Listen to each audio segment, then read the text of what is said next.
So welcome back my YouTube channel में फिर से आपका स्वागत है। तो जैसा कि आप देख रहे हो हमारे पास एक ई रिक्शा का कंट्रोलर। इसमें प्रॉब्लम क्या बनी है, इसमें प्रॉब्लम ये बनी थी, तो उसके चार्जिंग के पॉइंट थे वो उन्होंने उल्टी तार लगा के इसको कंट्रोलर को उड़ा दिया। तो जितने फिल्टर थे सारे फिल्टर हमारे ख़त्म हो चुके, फूल चुके, फट चुके। दूसरा इसके जो बीच वाले मॉसफेट है ये भी शॉर्ट हो चुके हैं। तो वन बाई वन हमने सबसे पहले इसके कैपेसिटर ऑन किए हैं, उसके बाद इसके मॉसफेट के पेज को ऑन कर लेते हैं। ये सारे पेज निकालने के बाद वन बाई वन मॉसफेट निकाल लेंगे और नए मॉसफेट इसके अंदर इंस्टॉल करेंगे। उसके बाद कैपेसिटर लगाएंगे, फिर आपको चला के भी दिखाएंगे। तो यहाँ पे वन बाई वन हम मॉसफेट को ओपन कर लेते हैं।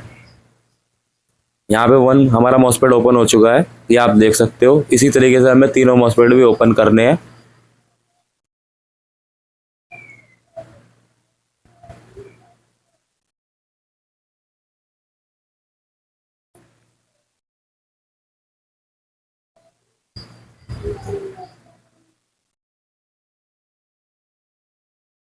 सो फाइनली गाइज हमारे मॉसफेट वन बाय वन सारे ओपन हो चुके हैं। सिर्फ एक हल्का सा रह गया तो उसको भी हमने निकाल लिया है। उसके बाद क्या करना है, इसके जो होल है उसको ओपन कर लेते हैं।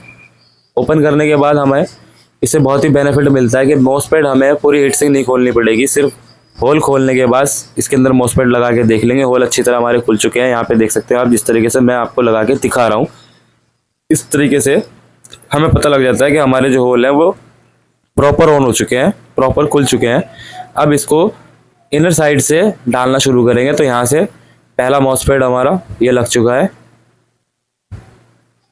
इसी तरीके से तीनों मॉसफेट लगाने हैं। लगाने के बाद इसके स्क्रू टाइट कर देंगे। स्क्रू टाइट करने के बाद इसकी जो पिंस है उसको रिसोल्ड कर लेंगे। और रिसोल्ड करते समय आपको एक चीज़ का ध्यान रखना है, आपस में सोल्डर आपको मिलाना नहीं है।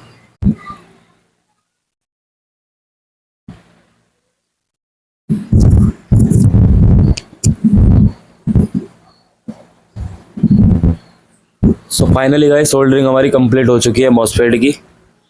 इसके बाद इसके अंदर वन बाय वन कैपेसिटर लगाने शुरू करते हैं। ये पहला कैपेसिटर हमारा, इसका माइनस प्लस भी आपको देख के लगाना है। माइनस की जगह माइनस को रखना है, जहाँ पे लाइन होती है कैपेसिटर के अंदर वो उसका माइनस होता है। और पीसीबी के अंदर भी एक आइकन बना होता है माइनस का, तो माइनस से माइनस को आपको टच करना है। अगर इसको ये आपने पलट के लगा दिया तो ये 48 वोल्ट की सप्लाई देते ही ये फट जाएगा या फूल जाएगा। तो यहाँ पे आप देख सकते हो कि कैपेसिटर मैं वन बाय वन लगाता जा रहा हूँ और एक पिन को सोल्डरिंग कर रहा हूँ। बाकी जो सोल्डरिंग है वो सारे कैपेसिटर लगाने के बाद तब करूँगा। तो यहाँ पे हमारे लगभग सारे कैपेसिटर लग चुके हैं, एक दो रह गया है उसको भी हम लगा लेंगे।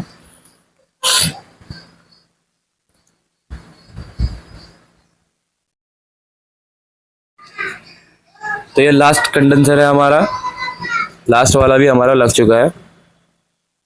अब इसके बाद फुल इसकी रिसोल्डिंग कर लेंगे, क्योंकि हमने स्टार्टिंग के अंदर एक ही पिन को रिसोल्ड किया था। अब इसकी दोनों पिन को रिसोल्ड कर लेंगे और उसके बाद एक बार पेट्रोल से वॉश कर लेंगे। वॉश करने के बाद हॉट एयर गन से इसको सुखाने के बाद इसके अंदर मोटर थ्रोटल को कनेक्ट करेंगे। फिर इसके अंदर 48 वोल्ट की सप्लाई कनेक्ट करेंगे और फिर इसको एक बार चला के देखते हैं ये प्रॉपर तरीके से चलता है या इसके अंदर कोई प्रॉब्लम बनती है।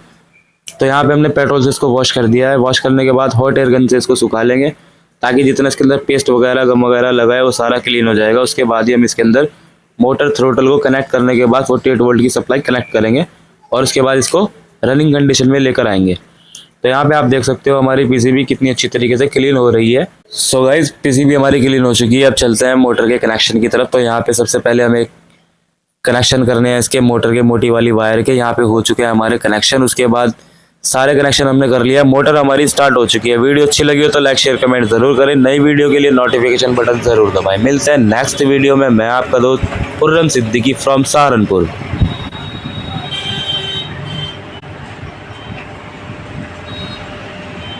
बंद करके दोबारा चला।